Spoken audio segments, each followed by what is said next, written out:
Okay, dear friends, good evening. How are you?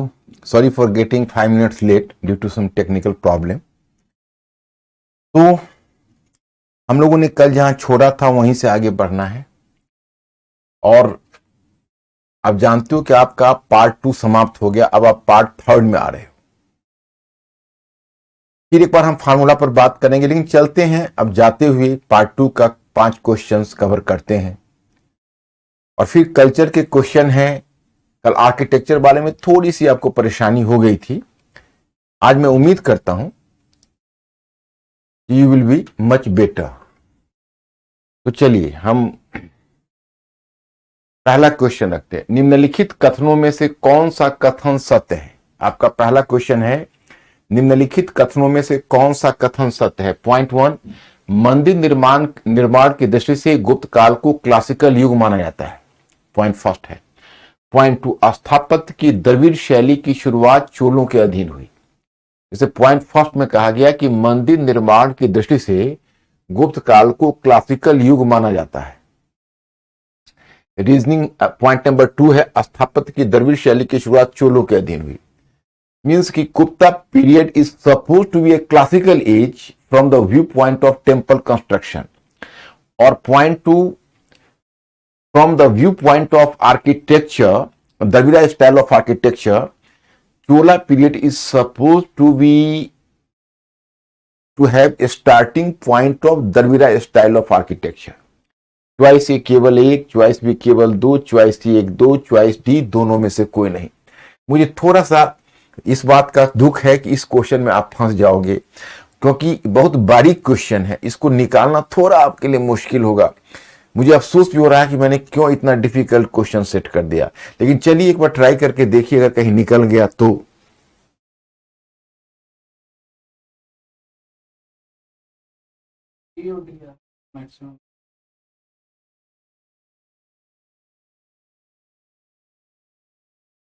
अगर D वाला formula आपने अपनाया होगा, जैसा कि मैंने कल हिंट किया था कि whenever I am going to select the none of the above, तो in 99% cases you can imagine कि that should be the answer, because in very few questions I am giving this sort of choice, you know.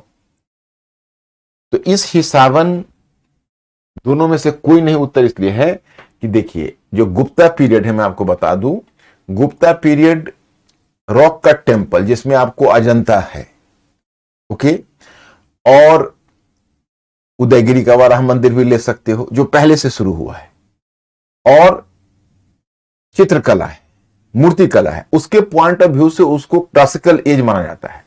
लेकिन जो स्थापत्य निर्माण है, मंदिर निर्माण, वो मंदिर निर्माण बस गुप्त काल में आरंभ हुआ है। It has just started and temple construction is suppose to have reached up to classical status during Rajput period. So this statement does not appear to be convincing.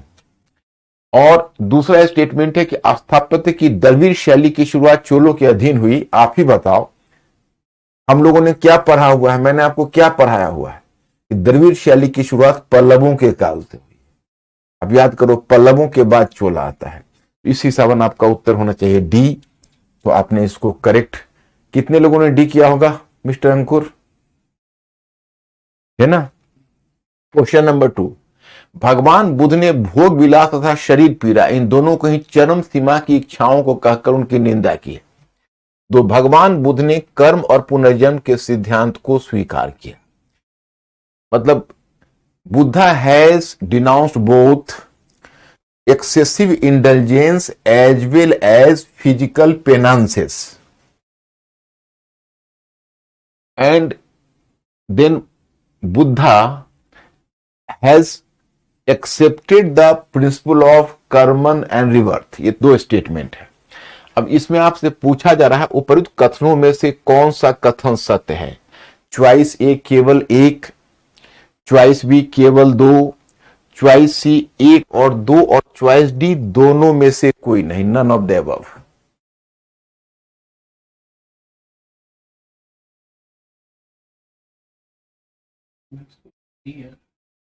क्या आ रहा? बी आ रहा, सी नहीं आ रहा।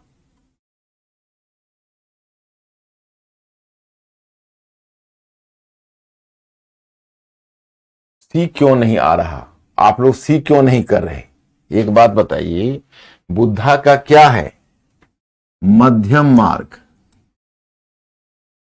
और बुद्धा का अगर मध्यम मार्ग है तो एक तरफ जो भोग विलास है, बुद्धा भोग विलास से भी परहेज की बात करते हैं।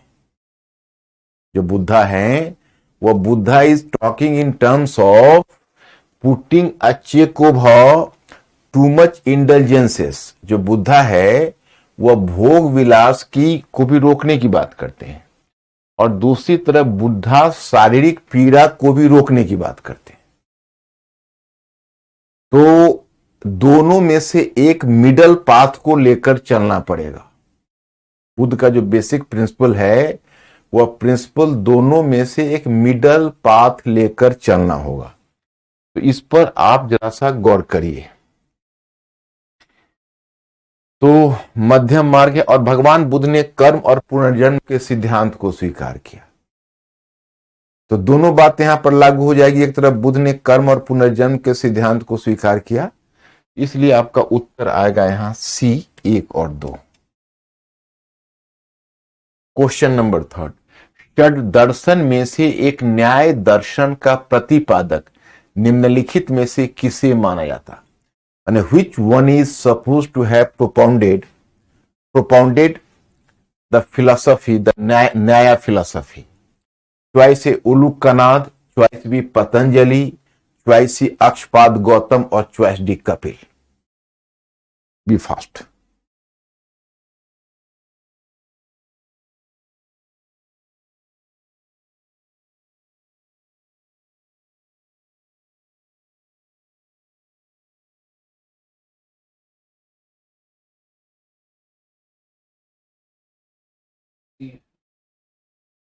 Akshapada Gautama, yes, correct. Question number 4, Ajanta की गुफाओं में निम्नलिखित में से किस किस के चित्र बने हुए हैं? मतलब आपसे पूछा जा रहा है कि अजंता का जो केव है, उस अजंता के केव में किस किस देवता के चित्र बने हुए हैं? पॉइंट 1, बुद्ध एवं बोधिसत्व, यानी Buddha and Bodhisattva. Point 2, Vishnu, and point 3, Durga, Shiva एवं Parvati. So you find here the 3 choices. Choice number A, only 1. Choice number B, 1 and 2. Choice number C, 1 and 3. And choice number D, 1, 2 and 3. Now you have to select the right choice.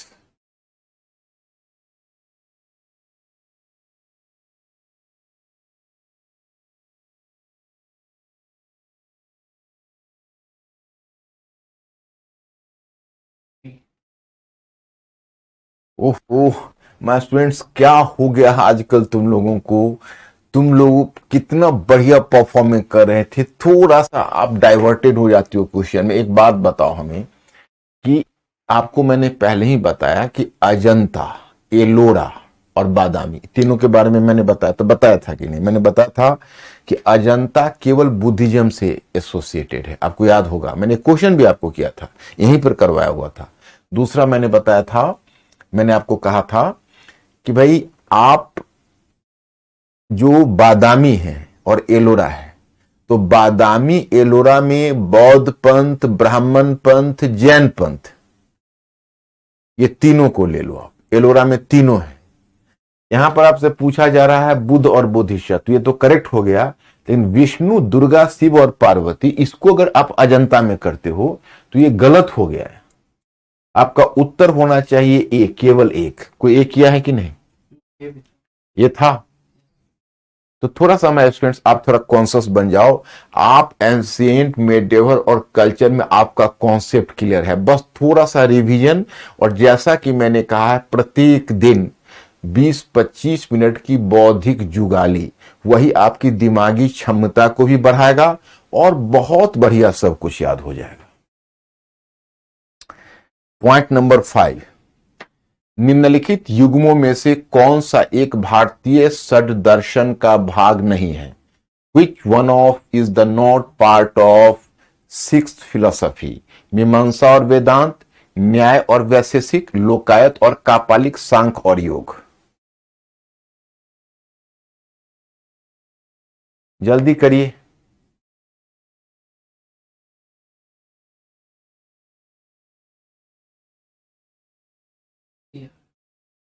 Yes, that is correct.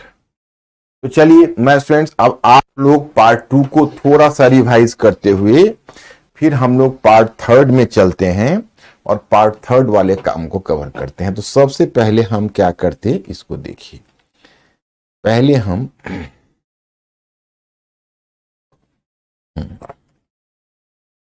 आज का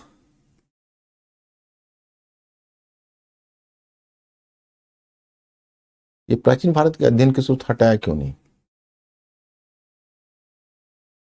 इसको क्यों रखे हुए part 2 को?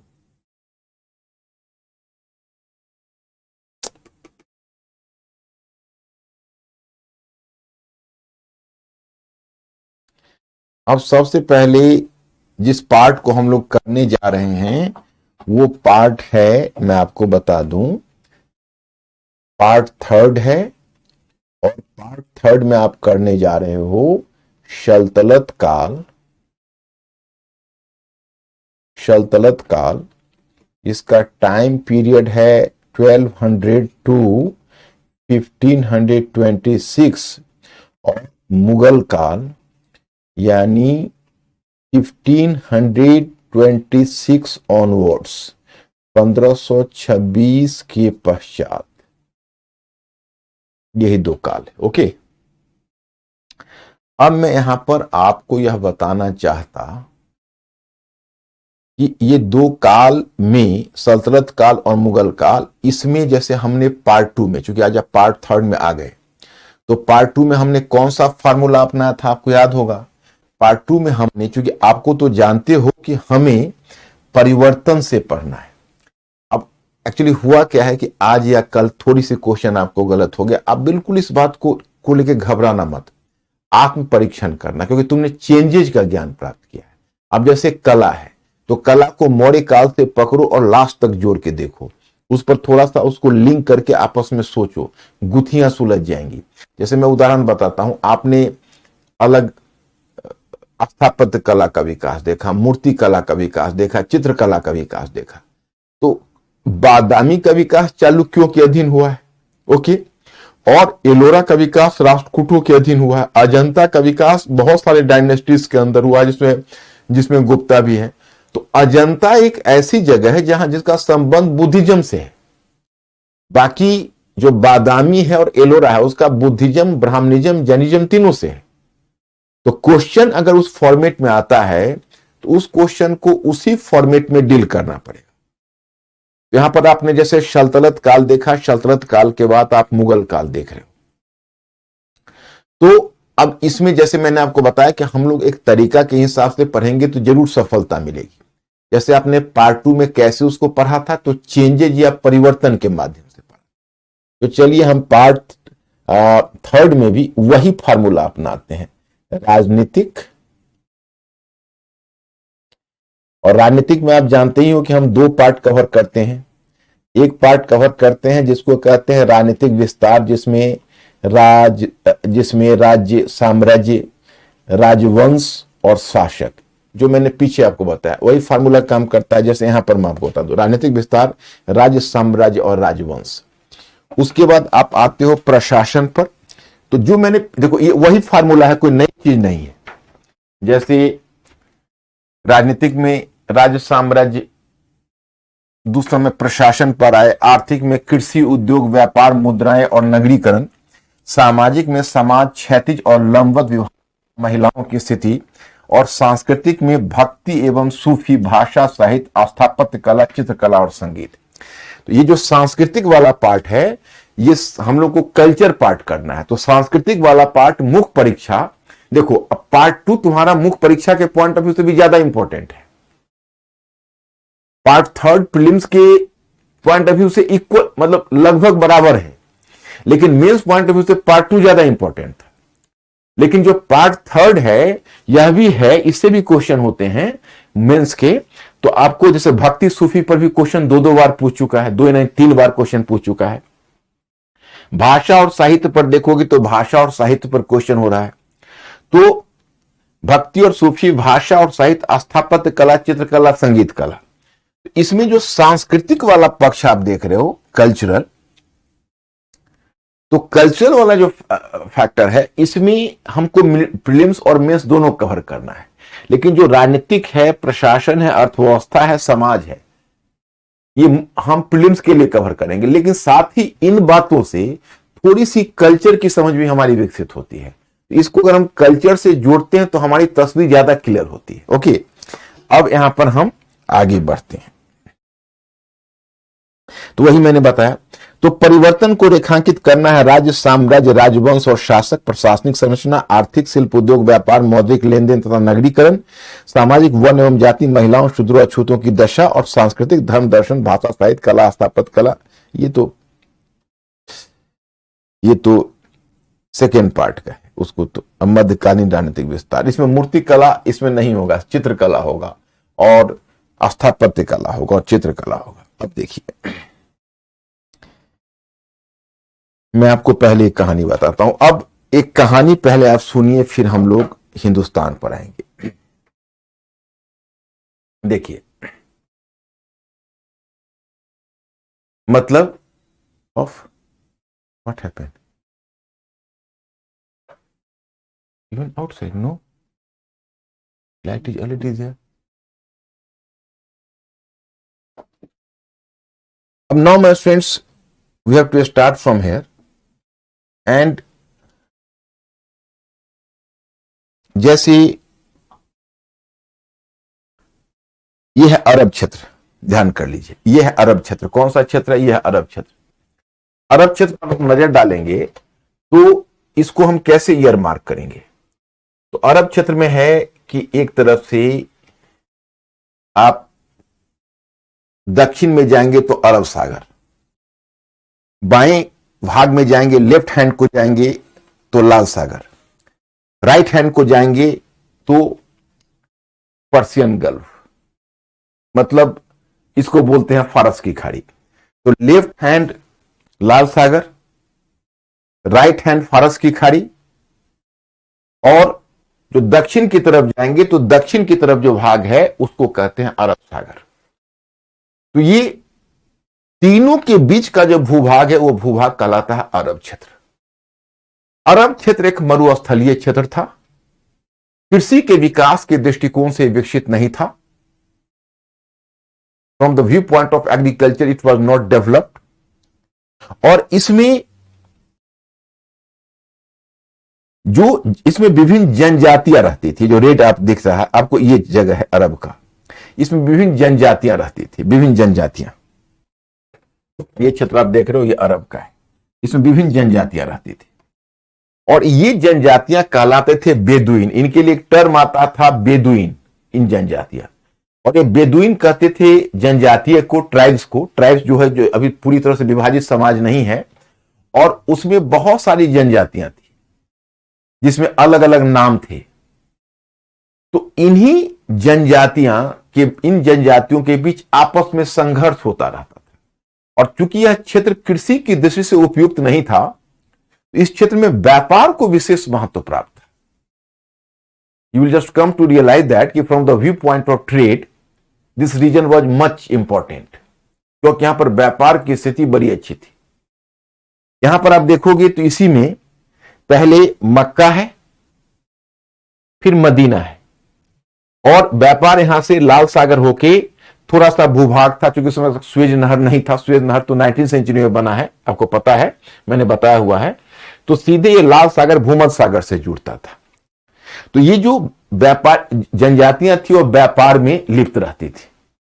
विशेषकर इधर आप देखोगे तो इधर एक साम्राज्य था जिसका नाम था ईरानी साम्राज्य या पर्शियन साम्राज्य, और दूसरी तरफ इधर जो साम्राज्य था उसका नाम था पूर्वी रोमन साम्राज्य या बिजेंटियन साम्राज्य, जो मैंने विश्व इतिहास में आपको बताया है। तो इन दोनों के बीच युद्ध शुरू हुआ 6वीं सदी के करीब। तो जितना व्यापारिक कारवा है, जो ट्रेड ट्रैफिक है, वो फारस की खाड़ी से मुड़ गई लाल सागर में। तो इसका फायदा इन जनजातीय लोगों को मिला। तो अब लेकिन अब इसमें समस्या है कि एक तरफ व्यापार की आवश्यकता है कि वो यहां पर व्यापार के पॉइंट ऑफ व्यू से एक्टिव हो, लेकिन दूसरी तरफ वहां एक और समस्या है, उस समस्या को भी ध्यान रखना है। दूसरी तरफ उनकी समस्या यह है कि वो जनजातियां आपस में ही लड़ती हैं, आपस में ही संघर्ष करती हैं, आपस में उनको बहुत ज्यादा कन्फ्लिक्ट होता है। तो कन्फ्लिक्ट होने से यह क्षेत्र हमेशा अशांत रहता था और व्यापार में बाधाएं होती थी। तो अगर पैगंबर मोहम्मद के द्वारा इस्लाम पंथ को चलाया गया, इसका एक उद्देश्य यह भी था कि ये विभाजित जो जनजातीय समाज है उसको एकता के एक सूत्र में बांध सके। और एकता का सूत्र क्या था? तो एकता का सूत्र था इस्लाम। इस्लाम के माध्यम से उनको एकता के सूत्र में बांधा जा सके। तो चलिए, ये जो पूरा का पूरा क्षेत्र है, ये क्षेत्र में धीरे धीरे वो अपने आप को संगठित करने लगे और एकता के सूत्र में बांधने का प्रयत्न करने लगे। 7वीं सदी में, जिसको आप इस्लाम कहते हो, पैगंबर मोहम्मद को अल्लाह का संदेश मिला, ला इलाहा इल्लल्लाह मोहम्मद रसूलुल्लाह, मतलब ईश्वर एक है, यानी अल्लाह एक है और मोहम्मद उनके पैगंबर हैं। तो ये संदेश मिला, उन्होंने इस संदेश को दुनिया में फैलाने का निर्णय लिया और उनको उनके जो धर्म उन्होंने चलाया उसका नाम है इस्लाम। इस्लाम का मतलब हुआ समर्पण। और उनके जो फॉलोअर्स बने वो कहलाया मुसलमान। मुसलमान का मतलब हुआ वे जिन्होंने समर्पण कर दिया है।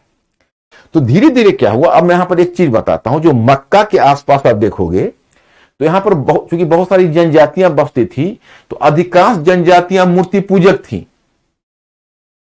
अधिकांश जो जनजातियां थी वो मूर्ति पूजक थी, माने वो आइडल वर्शिप करती थी और उन्होंने अपने अपने देवता, उनके अलग अलग देवता थे। लेकिन जब पैगंबर मोहम्मद ने इस्लाम धर्म चलाया तो उन्होंने निराकार ईश्वर की बात की। मैं निराकार और साकार अद्वैतवाद में आपको समझा चुका हूं। मतलब उनका कहना था कि गॉड इज शेपलेस। तो जब उन्होंने निराकार ईश्वर की बात की, वैसे लोगों को तकलीफ होने लगी जो मूर्ति पूजा करते थे। उसी में क्या हुआ कि मक्का में पैगंबर मोहम्मद को रहना मुश्किल हो गया। उनका बहुत तगड़ा प्रतिरोध होने लगा और एक आध बार तो उन पर हमला भी हो गया। तो पैगंबर मोहम्मद अपने फॉलोअर के साथ मक्का से मदीना आ गए। यह घटना 622 ईस्वी की है। इस घटना को इस्लाम के इतिहास में कहा जाता है हिजरी संवत। दैट इज कॉल्ड हिजरी संवत। और फिर मदीना में ही पैगंबर मोहम्मद ने शक्ति ग्रहण की, अपने फॉलोअर्स की एक सेना बनाई और फिर फॉलोअर्स को सेना बनाने के बाद उन्होंने वहां से मक्का की तरफ, चूंकि एक्चुअली था क्या कि मक्का जिन्होंने पैगंबर को विरोध किया था उसके साथ व्यवस्था थी कि मक्का का जो व्यापारिक कारवा था वो मदीना होकर जाता था। तो पैगंबर ने अपने समर्थकों की एक सेना खड़ी कर दी और वो जो कारवा जाता था उस कारवा पर हमला करने लगे। तो अब मक्का का व्यापार चलना ठप हो गया। तो उनके जो फॉलोअर्स ने जब कारवा पर हमला किया तो अंत में मक्का वालों ने सरेंडर किया और फिर पैगंबर मोहम्मद ने 630 ईस्वी में मक्का पर कब्जा कर लिया। तो इस तरह से इस्लाम की स्थापना हुई और इस्लामी राज्य की स्थापना हुई और मक्का और मदीना उसके 2 कैपिटल बने। यहां पर मैं एक बात आपको बताना चाहूंगा कि इस्लाम आरंभ से ही अपनी प्रकृति में अलग हो गया। और प्रकृति में अलग होने की वजह थी क्योंकि उसका जो ओरिजिन देखोगे, इस्लाम का उद्भव देखोगे, तो उद्भव से ही आपको पता चलेगा कि इस्लाम को बड़ा एडवर्स कंडीशन में काम करना पड़ा। इतना एडवर्स कंडीशन में इस्लाम अगर पैगंबर मोहम्मद बुद्धा और महावीर की तरह नॉन वायलेंट रहते, यानी अहिंसक होते, तो इस्लाम धर्म आरंभ होते ही समाप्त हो जाता। वो स्थिति हो गई क्योंकि पैगंबर को जिस तरह का विरोध हुआ उसमें पैगंबर अगर शक्ति अर्जित नहीं करते तो इस्लाम सरवाइव नहीं करता। तो इसलिए आप देखोगे कि जो बाकी धार्मिक पंथ है और इस्लाम है, उन दोनों में एक बड़ा अंतर है।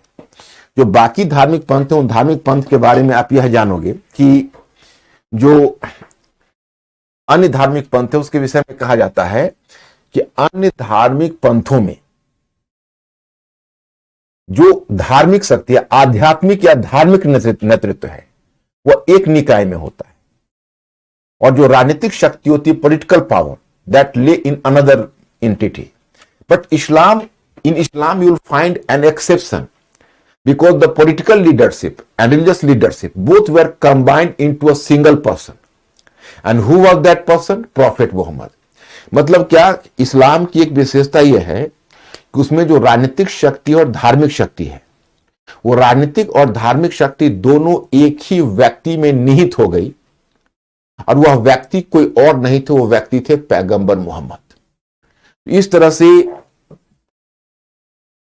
जब पैगंबर मोहम्मद ने इस्लाम पंथ चलाया उन्होंने राजनीतिक शक्ति और धार्मिक शक्ति दोनों एक ही व्यक्तित्व में निहित कर दी। तो इस्लाम को शुरू से ही धार्मिक नेतृत्व भी जिस व्यक्ति के पास था, धार्मिक व्यक्तित्व जिस एंटिटी के पास था, जैसे पहले तो पैगंबर स्वयं थे और पैगंबर के बाद खलीफा थे, तो पैगंबर पहले और फिर पैगंबर के बाद खलीफा, वो धार्मिक हेड भी थे, धार्मिक मुखिया भी थे और पैगंबर राजनीतिक मुखिया भी थे। दोनों शक्ति को कंबाइन कर लिया। इसलिए एक बात तुम देखोगे, इस्लाम में धर्म और राज्य इन दोनों में एकता है। यह समस्या आज भी आ रही है। अब तो शायद तुम लोग विश्व इतिहास के उस भाग को भूल चुके होगे, हालांकि मैं भूलने की अनुमति तो नहीं दूंगा। मैं तो यही कहूंगा अपने स्टूडेंट से कि थिंकिंग क्रिएचर बनो और इन बातों को नहीं भूलो। आपको याद है वेस्टफेलिया की संधि, और वेस्टफेलिया की संधि के साथ आधुनिक राज्य व्यवस्था की शुरुआत, माने आधुनिक राष्ट्रीय राज्य की शुरुआत हुई। माने modern nation state came into existence after the treaty of Westphalia. जरा अंकुर मेरे स्टूडेंट से पूछो, क्या उनको वेस्टफेलिया की संधि याद है या भूल गए? Please give me the information.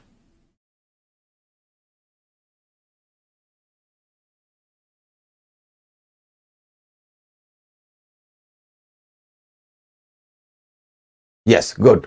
तो वेस्टफेलिया बहुत अच्छी बात है, आप लोगों को याद है और आप लोगों ने बहुत सिद्ध से। अब कल्चर वाले में घबराना मत, उसको बढ़िया से आप लोगों को मैंने चेंजेज की जानकारी दे दी है। उस चेंजेज के आधार पर उससे इंटीग्रेट कर लेना and then you will come to enjoy. मतलब आप इस बात को महसूस करोगे कि बहुत बड़ा मिरेकल होगा, आप में एक बहुत बड़ा बदलाव महसूस किया जाएगा। देखिए, तो मैं आपको कह रहा था कि उसमें राजनीतिक शक्ति और धार्मिक शक्ति दोनों एक ही व्यक्ति में निहित कर दी गई, और वो व्यक्ति कौन थे? तो पैगंबर मोहम्मद थे। तो क्या हुआ कि इस्लाम में धर्म और राज्य एक हो गया।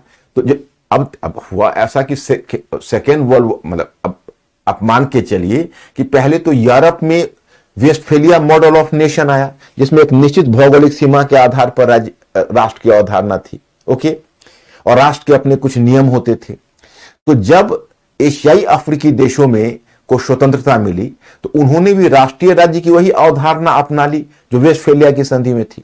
तो अब जितने भी इस्लामी देश हैं, उन इस्लामी देशों में समस्या आ रही है। एक तरफ वेस्टफेलिया जो मॉडल है, वह जिस राष्ट्रीय राज्य की बात करता है, वो राष्ट्रीय राज्य पश्चिम में विकसित हुआ है। तो nation state of Westphalia model that developed in west. और अगर उस वेस्टफेलिया मॉडल को तुम अगर इधर लागू करना चाहो, तो इस्लामी राज्य में दिक्कत हो रही है, और दिक्कत होने का कारण है जो यहाँ पर धर्म और राज्य दोनों में एकता है। उस तरह का जो सेकुलर स्टेट का मॉडल जो पश्चिम ने देने की कोशिश की, वो इस्लामी राज्यों में वहां पर बड़ी कठिनाइयां आ रही। Number one. नंबर टू, इस्लाम जिस समय इस्लाम धर्म विकसित हुआ था, उस समय दुनिया का सबसे प्रगतिशील धर्म था, क्योंकि एक बार अगर आप इस्लाम धर्म को स्वीकार कर लेते हो तो आप मुस्लिम समाज के हिस्सा बन जाओगे। और उसमें एक कॉन्सेप्ट था मुस्लिम मिल्लत। मुस्लिम मिल्लत का मतलब है मुस्लिम समानता का भाव, सारे मुसलमान बराबर हैं। इस तरह की जो धारणा थी, वो धारणा वहां विकसित हुई, मुस्लिम मिल्लत की अवधारणा विकसित हुई। तो मैं आपको यह बताना चाहता कि इस्लाम के आगमन ने बहुत सारे इन प्रॉब्लम्स को, मतलब एक कह सकते हो कि इसने एक समानता पर आधारित समाज की रूपरेखा प्रस्तुत की थी कि आप अगर इस्लाम कबूल कर लोगे तो मुस्लिम समाज का हिस्सा बन जाओगे। इसलिए क्या हुआ कि इस्लाम की शुरू में बड़ी तरक्की हुई। खैर 632 ईस्वी में पैगंबर मोहम्मद का देहांत हो गया, और उसके बाद उनके उत्तराधिकारी का प्रश्न हुआ। तो उन्होंने अपने उत्तराधिकारी तो नहीं चुना था, लेकिन उनके बाद जो उनके उत्तराधिकारी हुए, वो पहला खलीफा हुए, उनका नाम था हजरत अबू बकर। तो हजरत अबू बकर पहला खलीफा हुए, और उन्होंने मतलब अवाम को, मतलब उसको कह सकते हो कि इस्लामी अवाम को या मुस्लिम मिल्लत को लीड किया। तो इनका टाइम पीरियड है ये 632 से चले, ये तो 2 ही वर्ष इन्होंने ये रहे। फिर दूसरे खलीफा हुए, उनका नाम था हजरत उमर। हजरत उमर। तीसरे खलीफा हुए, उनका नाम था हजरत उस्मान। और चौथे खलीफा हुए, उसका नाम हुआ हजरत अली। अब देखिए, हजरत अली के समय जाकर इस्लाम में एक विवाद शुरू हो गया, क्योंकि हजरत अली थे वो मोहम्मद पैगंबर के दामाद थे, उनकी बेटी फातिमा का पति और उनके भतीजा भी थे। तो कुछ मुसलमानों का मानना था कि देखिए, हजरत जैसे पैगंबर मोहम्मद का सच्चा उत्तराधिकारी तो हजरत अली ही है, और आरंभ के जो 3 खलीफा हैं वो तो हड़प करता है। तो जो इस प्रकार की धारणा को लेकर चलते थे, जो हजरत अली की परंपरा से अपने आप को जोड़ते थे, वो कहलाए शिया। और जो बहुसंख्यक मुसलमान थे, उनका कहना था कि नहीं, मोहम्मद पैगंबर के जो आरंभिक 3 उत्तराधिकारी है, वह मोहम्मद पैगंबर के 3 उत्तराधिकारी हजरत अबू बकर, हजरत उमर और हजरत उस्मान है। जो हजरत अली है वही हड़प करता है। तो जो ऐसा मानते हैं, इन तीनों की परंपरा को मानने वाले कहलाए सुन्नी। तो यहीं से शिया और सुन्नी का विवाद शुरू। अब मैं आपको बताना चाहता कि जैसे पैगंबर मोहम्मद ने जिस समय, उस समय पैगंबर मोहम्मद के समय जो जिहाद का नारा दिया गया था, धर्म युद्ध का, वो इसलिए कि उस समय इस्लाम को सरवाइव करना था। लेकिन जो खलीफाओं का समय था, तो खलीफाओं के समय में खलीफाओं ने यह सोचा कि वैसे भी जो अरब क्षेत्र में जनजाति लोग हैं, वो तो थोड़ा सा लड़ाकू प्रवृत्ति के हैं, और लड़ाकू प्रवृत्ति होने के कारण वो आपस में ही सिर फुटबॉल करेंगे, आपस में ही संघर्ष करेंगे। तो ऐसा करते हैं कि अंदर के संघर्ष को बाहर की तरफ निर्यात कर देते हैं। तो विभिन्न खलीफाओं के द्वारा जिहाद का नारा दिया गया, और जब मुस्लिम सिपाही जब घोड़े के जिन में तलवार खोसकर जब निकले, तो उन्होंने बड़े क्षेत्रों को फतह करना शुरू कर दिया, क्योंकि इस्लाम की सफलता का एक बड़ा कारण था मुस्लिम मिल्लत की अवधारणा, बंधुता की अवधारणा।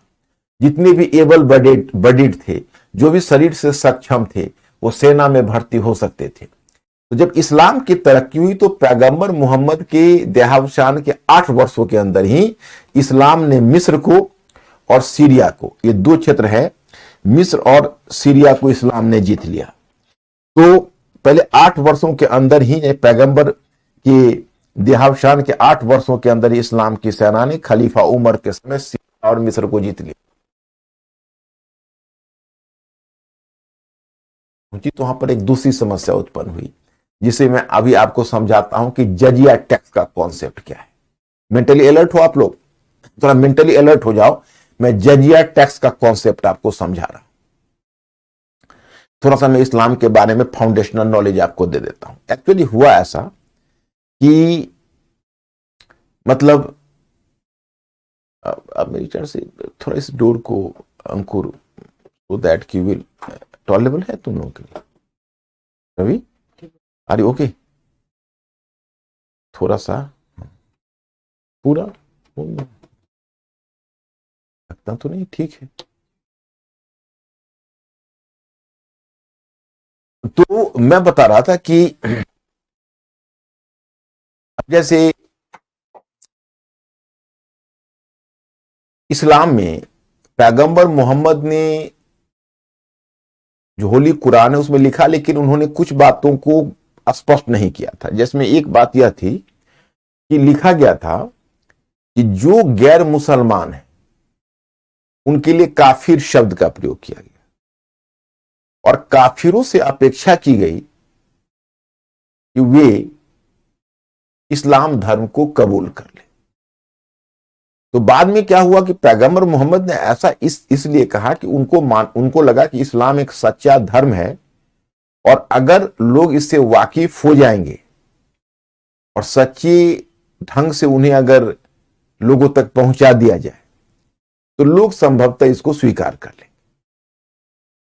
लेकिन उन्होंने यह नहीं कहा कि जो स्वीकार नहीं करेंगे उनको मौत के घाट उतारा जाए या उनको जीने का हक ना दिया जाए, ऐसी बात उन्होंने नहीं कही। लेकिन बाद में कुछ कट्टर जो लोग थे और उलेमा थे, उन्होंने इसकी व्याख्या उसी तरह से शुरू कर दी, और फिर कहा जाने लगा कि अगर आप इस्लाम कबूल नहीं करते, हमको do one thing, I think you open that one door and this door you have to open, and that will make you comfortable slightly, I think. तो and even third, all the three doors. So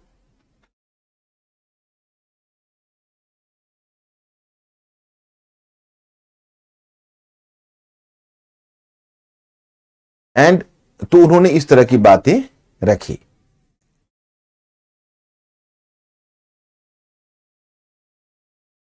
But actually you have to be conscious about the sound level because you are already having the mic. Do you understand my point? Yes. If any disturbances, major disturbances, you have to be fast, and you should not wait for my instruction, and you have to be fast and then close it. So my point is, तो कहा गया कि भाई जो इस्लाम है, इस्लाम के विषय में एक धारणा प्रकट की गई।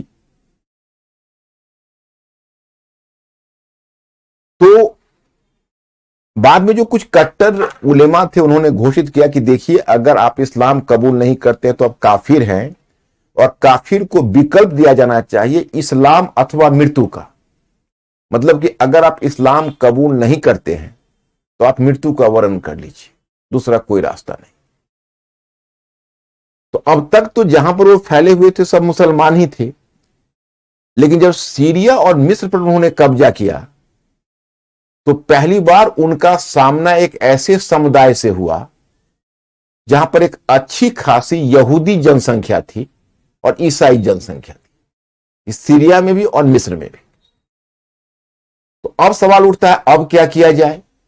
क्योंकि अगर इन्हें कहा जाएगा कि आप इस्लाम कबूल करिए, नहीं तो मृत्यु को वरण कर लीजिए, तो they will prefer death than Islam. क्योंकि उस समय लोग धर्म को बहुत दिल से लेते थे और मरना पसंद करते थे। तो थियरी में तो कहना आसान है, लेकिन प्रैक्टिस में इतने लोगों को मारना तो संभव है नहीं। तो ऐसी स्थिति में खलीफा ने एक बीच का रास्ता निकाला। कहा कि ऐसा करते हैं, आप लोग समझना मेरी बात को, कि काफिर को भी हम दो पार्ट में बांट देते हैं। मैंने गैर मुसलमान को हम दो पार्ट में बांट देते हैं। तो गैर मुसलमान का एक पार्ट उसने कहा कि ऐसे मुसलमान कि जो मुसलमान तो हैं, तो गैर मुसलमान का लो ऐसे गैर मुसलमान जो मूर्ति पूजक नहीं है। मैंने उनका कहना था कि गैर मुसलमानों को भी तो दो पार्ट में बांट दीजिए। तो गैर मुसलमान में आपको ईसाई और यहूदी भी हुए। तो जो मूर्ति पूजक नहीं है और जिसके धर्म का आधार कोई ग्रंथ है, तो आप जानते हो कि यहूदी पंथ का आधार ओल्ड टेस्टामेंट है और ईसाई पंथ का आधार न्यू टेस्टामेंट है। मूर्ति पूजक दोनों में से कोई नहीं है, न यहूदी न ईसाई। तो तय हुआ कि जिस धार्मिक पंथ का आधार कोई ग्रंथ है और जो मूर्ति पूजक नहीं है, उन्हें अहल एक किताब का दर्जा दिया जाना चाहिए। अहल एक किताब, कौन सा दर्जा? अहल एक किताब। मतलब अहल एक किताब का मतलब है कि he is a man of scripture. वो एक ग्रंथ पर आधारित धर्म है और उसको जिम्मी का दर्जा दिया जाना चाहिए। किस चीज का दर्जा दिया जाना चाहिए? जिम्मी का। जिम्मी से क्या मतलब है मैं आपको बताता हूं। जिम्मी का मतलब होता है प्रोटेक्टेड पीपल, सुरक्षित लोग। सुरक्षित लोग क्यों? तो मैं बताऊं कि इस्लाम में जितना भी युद्ध होता था वो धर्म युद्ध होता था, क्रूसेड्स होता था। और क्रूसेड्स में सभी को तलवार पकड़ने की अनुमति नहीं थी। क्रूसेड्स में तलवार पकड़ने की अनुमति केवल और केवल मुसलमानों की थी। तो अब समस्या यह थी कि अगर आप मुसलमान नहीं हो तो तलवार तो उठा नहीं सकते, और तलवार नहीं उठाओगे तो आपकी सुरक्षा कौन करेगा? आपकी सुरक्षा तो मुस्लिम ही करेंगे, क्योंकि वही तलवार उठा सकते। Ankur, okay, any disturbance? No. तो वही तलवार उठा सकते। तो that's why you will just come to realize that कि अगर आप मुसलमान नहीं हो तो आप जिम्मी हो, सुरक्षित लोग हो, आपकी रक्षा मुसलमान कर रहे हैं, तो बदले में जिम्मी को जजिया कर देना है, और जजिया कर के बदले उसे बख्श दिया जाए, उसे जीने दिया जाए, उसे रहने दिया जाए। इस तरह सीरिया और मिस्र में तो उन्होंने यह फैसला कर लिया, अहल एक किताब का दर्जा देकर, एक मैन ऑफ द स्क्रिप्चर का दर्जा देकर उसे जजिया कर के बदले जीने की अनुमति दे दी। लेकिन आगे बताऊंगा, जब अल हज्जाज का दामाद मोहम्मद बिन कासिम ने 712 ईस्वी में सिंध को जीता, तो सिंध को जीतने के बाद उनका सीधा सामना ऐसे समुदाय से हुआ जो आउट एंड आउट काफिर था। तो अब समस्या खड़ी हुई कि अभी आउट एंड आउट जो काफिर है उसके साथ क्या किया जाए, क्योंकि अब उनका सामना हिंदुओं से हुआ जो मूर्ति पूजक थे, और साक्षात मूर्ति पूजक थे, वो अहल एक किताब नहीं थे। तो जो अरब आक्रमणकारी आए थे उनको लगा कि व्यावहारिक रूप में तो संभव है नहीं कि इतनी बड़ी हिंदू जनसंख्या को हम तलवार के बल पर धर्मांतरण करवा दें। तो पता है उसने क्या किया, उसने अहल एक किताब को भी वही काफिर को भी उन्होंने वही दर्जा दे दिया जो दर्जा उन्होंने अहल एक किताब को दिया था। क्लोजिट, उन्होंने काफिर को भी वही दर्जा दे दिया जो दर्जा अहल एक किताब को दिया था। तो इस प्रकार से आप देखिए, फॉर टाइम बीइंग उन्होंने प्रॉब्लम को सॉल्व कर लिया। ओके, फॉर टाइम बीइंग उन्होंने प्रॉब्लम को सॉल्व कर लिया। अब मैं आपको एक दूसरा मुद्दा बताना चाहता, वह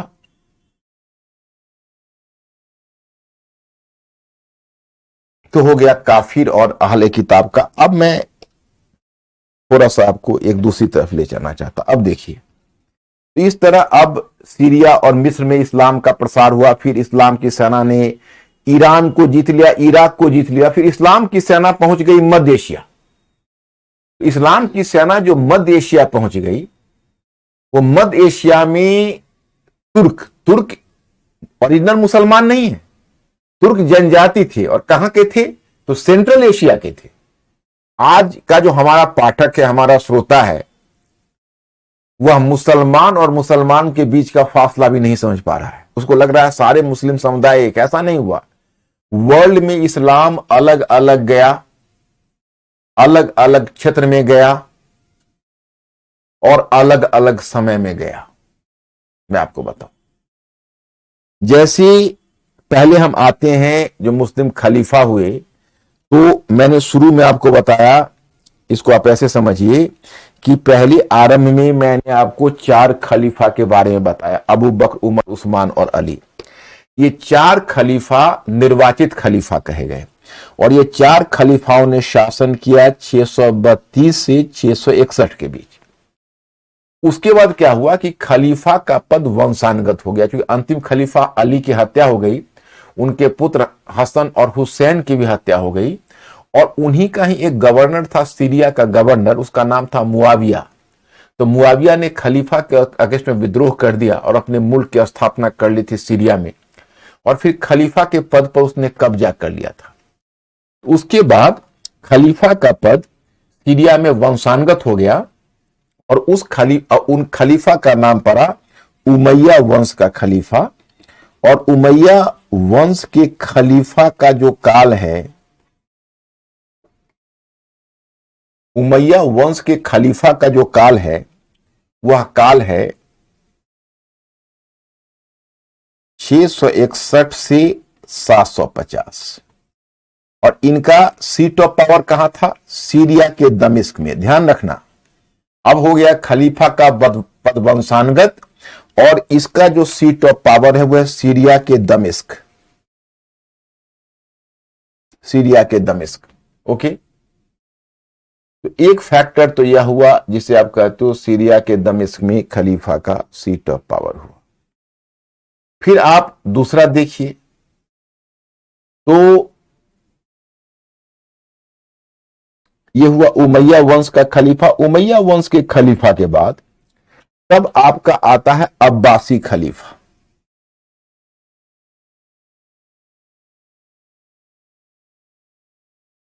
अब्बासी खलीफा, अब्बासी खलीफा ने 750 ईस्वी से 1253 तक शासन किया। अब्बासी खलीफा का सीट ऑफ पावर था बगदाद। मैं आपको बताऊं, ये खलीफा का जो, जैसे बगदाद कहां है, इराक में है, तो इराक में इसका सीट ऑफ पावर था। और जो अब्बासी खलीफा थे, वो मैं आपको बताऊं कि आज लोग इस्लाम का देख रहे हैं कि भाई आज उसको, उसके बारे में तरह तरह की भ्रांतियां फैली हुई है, लेकिन मैं बताऊं कि इस्लाम जिस समय उत्पन्न हुआ था उस समय के प्रगतिशील धार्मिक पंथ था। यह बात है कि बाद में वो रेनेसां की प्रक्रिया से नहीं गुजरा, नहीं तो जिस समय इसकी स्थापना हुई थी, जिस समय इसका उद्भव हुआ था, उस समय it was a progressive sect. और फिर मैं इस्लाम के विषय में आपको बताऊं कि इसकी एक विशेषता यह भी रही कि इस्लाम जब आगे बढ़ता है, धीरे धीरे इस्लाम के रूप में भी परिवर्तन होता है। और अब्बासी खलीफा के समय तुम देखोगे कि इस्लाम एक दुनिया का कल्चरल एम्बेसडर बन गया था। जो अब्बासी खलीफा जो बगदाद में थे, उनका जो सीट ऑफ पावर था, वो सीट ऑफ पावर जो अब्बासी खलीफा का था वो बगदाद था। और बगदाद उस समय विद्वानों का मिलन स्थल था। दुनिया भर के विद्वान बगदाद में संरक्षण पाते थे। और बगदाद में दो खलीफा ऐसे थे, एक खलीफा का नाम था, जो बगदाद के खलीफा थे, उस बगदाद के खलीफा में एक खलीफा का नाम था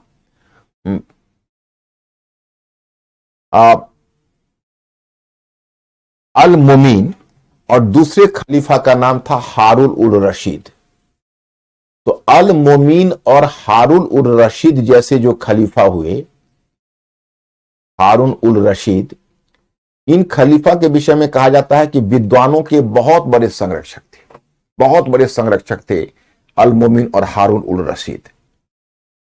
और इन्होंने एक वहां पर डिपार्टमेंट बनाया हुआ था, बैत उल हिकमत।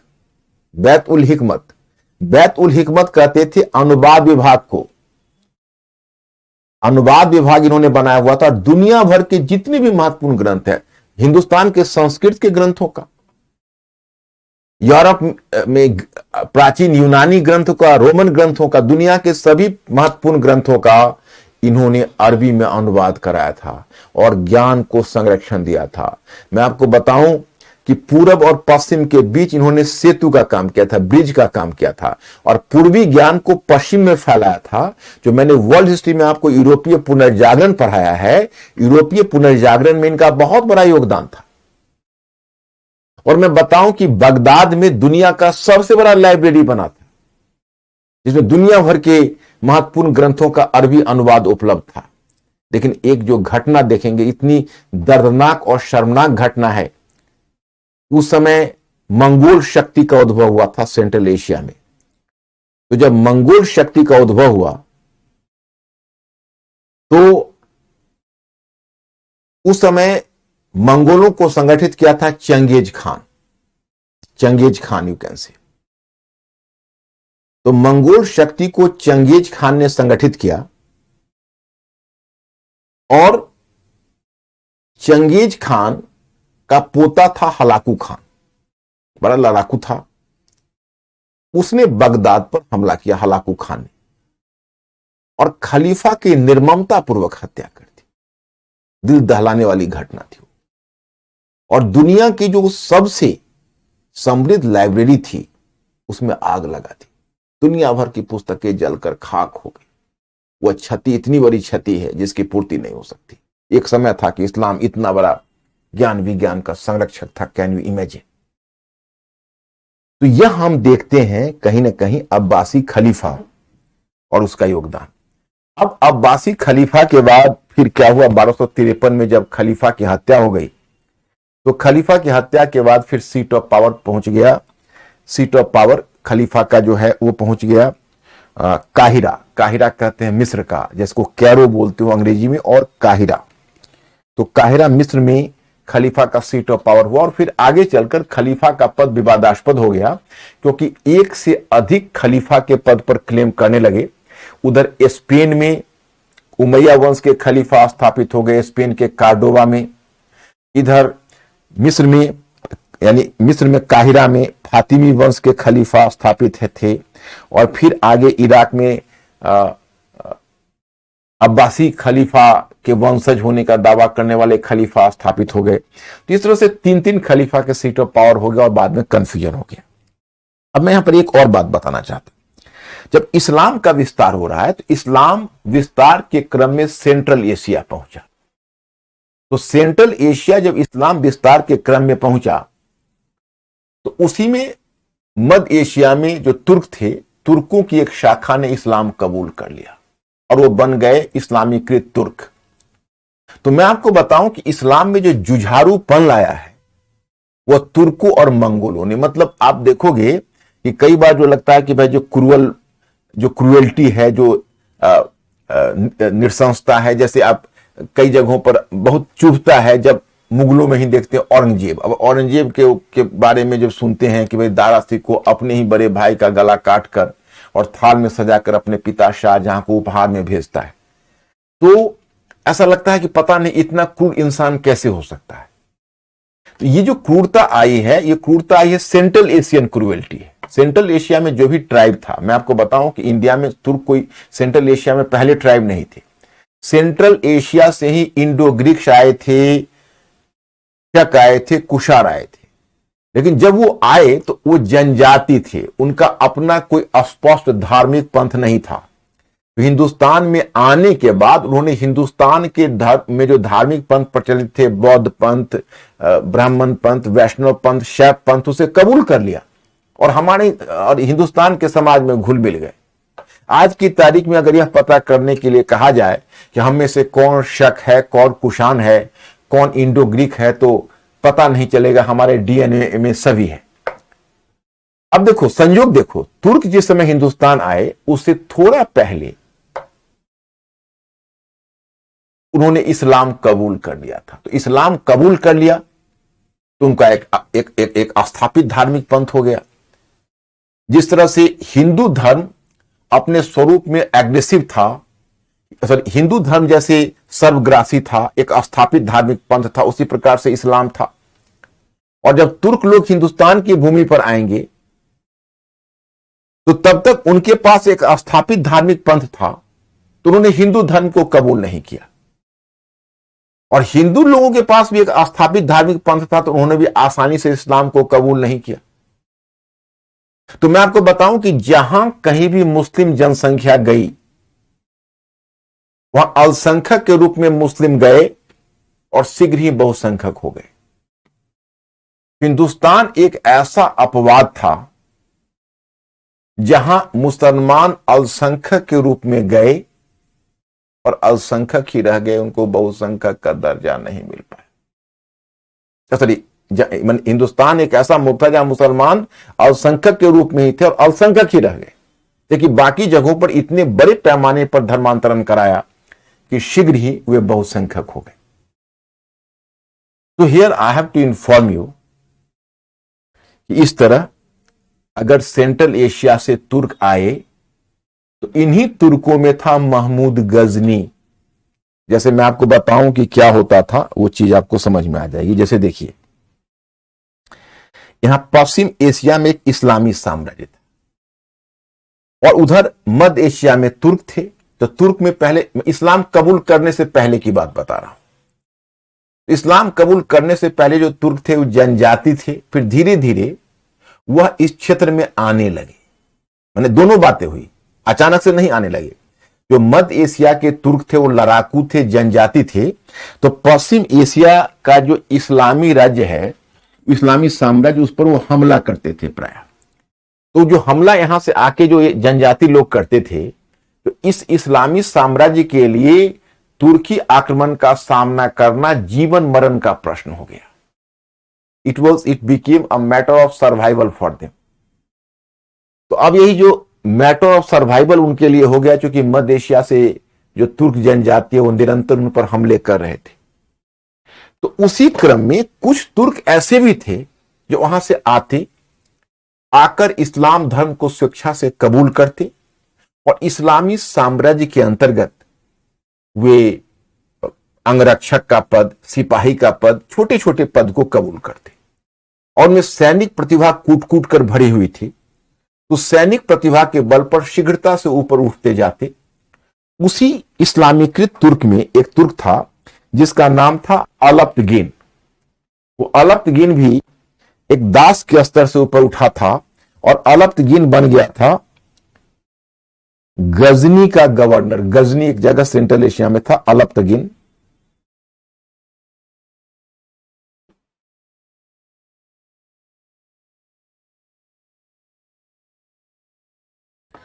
अलप्तगीन गजनी का गवर्नर बन गया। तो पहला हुआ Alptigin and Alptigin became the Ghazni's governor. वो गजनी का गवर्नर बन गया। और अलप्तगीन का दामाद था सुबुक्तगीन। तो जो सुबुक्तगीन था वह बन गया अलप्तगीन के बाद गजनी का गवर्नर। और सुबुक्तगीन का बेटा था महमूद गजनी, वो इस्लामीकृत तुर्क था। वह उसका उत्तराधिकारी बना। वो बना गजनी का स्वतंत्र शासक और वही बनेगा पहला सुल्तान। लेकिन उसकी चर्चा हम बाद में करेंगे। पहले हम आपको एक चीज दिखाते। जब इस्लाम अपना प्रसार कर रहा था तो यहां पर सबसे पहले हमने आपको सूचना दी है। अब देखिए, मतलब सल्तनत काल में इस्लाम की अरबों की सिंध विजय। मैं आपको बताना चाहता हूं कि इस्लाम जब अपना प्रसार कर रहा था तो ऐसा नहीं था कि हिंदुस्तान के लिए वो कोशिश नहीं कर रहा था। इस्लाम की सेना बार बार हिंदुस्तान की तरफ हमला कर रही थी और हिंदुस्तान को जीतने का प्रयत्न कर रही थी। तो इसी क्रम में आपको सूचना मिलती है कि इस्लाम को सफलता नहीं मिली। जैसे पहले कहा जाता था प्रायः कि भाई मध्य एशिया और पश्चिम एशिया की तुलना में जो भारतीय राज्य है वो, पहले ये कहा जाता था कि भारत के जो राजपूत राज्य है वो इस्लामी आक्रमण का सफल मुकाबला नहीं कर सके और ताश के पत्तों की तरह ढह गए। लेकिन मैं आपको बताऊं कि नहीं, मध्य एशिया और पश्चिम एशिया के राज्यों की तुलना में जो हिंदुस्तान है उसने एक लंबे समय तक इस्लामी सेना का सामना किया। एक लंबे समय तक उसने सामना किया और वो ताश के पत्तों की तरह ढहा नहीं। 90 वर्ष लगे इस्लाम की सेना को भारत के एक आउटस्कर्ट पर पांव जमाने में। और वो आउटस्कर्ट क्या था? सिंध। इस समय गजनी, जैसे आप देखोगे ना सेंट्रल एशिया में एक जगह है गजनी, तो गजनी का गवर्नर था जिसका नाम था अल हजाज। उसका दामाद था मोहम्मद बिन कासिम। तो मोहम्मद बिन कासिम ने सिंध विजय की योजना बनाई। इसकी एक वजह थी, तात्कालिक कारण तो कुछ और था।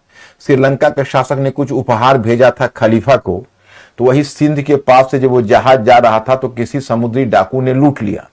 इस पर अल हजाज ने सिंध के शासक दाहिर से उसका हर्जाना मांगा कि तुम माफी मांगो और हर्जाना दो।